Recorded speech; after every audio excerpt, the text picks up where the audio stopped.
আপনার চুল যদি পড়তেই থাকে আর চুল ঝরে তাহলে নতুন চুল হয়ও না। তাহলে দুইটি ওষুধ বলবো, তা এনে খোলা নারিকেল তেল যা বাজারে কিনতে পাওয়া যায় তার সাথে মিলিয়ে এই দুইটি ওষুধ সমান পরিমাণ তেলের সাথে মিলিয়ে তা লাগাবেন। এতে ইনশাল্লাহ চুল ঠিক হয়ে যাবে। পুরুষ হোক বা মহিলা, যেই কোনোভাবে যেই কোনো কারণে যদি আপনার মাথার চুল উঠে আর উঠতে উঠতে টাক হয়ে গেছে বা পাতলা হয়ে গেছে, বা আপনার চুল আছে ভালোই কিন্তু চুল উঠতেছে, এরকম লক্ষণ থাকলে বা যেই কোনো সমস্যার লক্ষণ থাকলে মাথার যে চুল উঠতেছে, তাহলে দুইটি ওষুধ একই পরিমাণ নেবেন।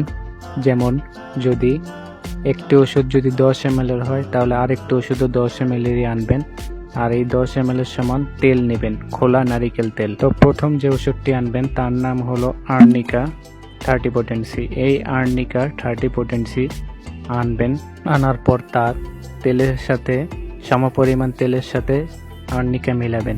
তারপর আরেকটি ওষুধ হচ্ছে যার নাম জাবরডান্ডি। এই জাবরডান্ডি আনবেন মাদার টিনচার ফর্মে, আর আর্নিকা আনবেন 30 potency। এই আর্নিকা, জাবরডান্ডি আর তেল, এই তিনটা জিনিস সমান সমান পরিমাণে একসাথে মিক্স করুন।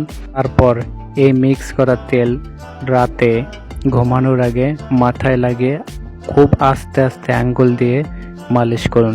জোরে জোরে না, আস্তে আস্তে মালিশ করুন।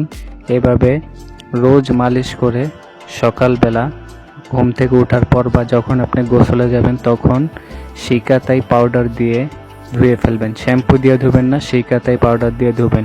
এভাবে মোট 3 মাস করুন, ইনশাল্লাহ এতে নতুন চুল গজাবে।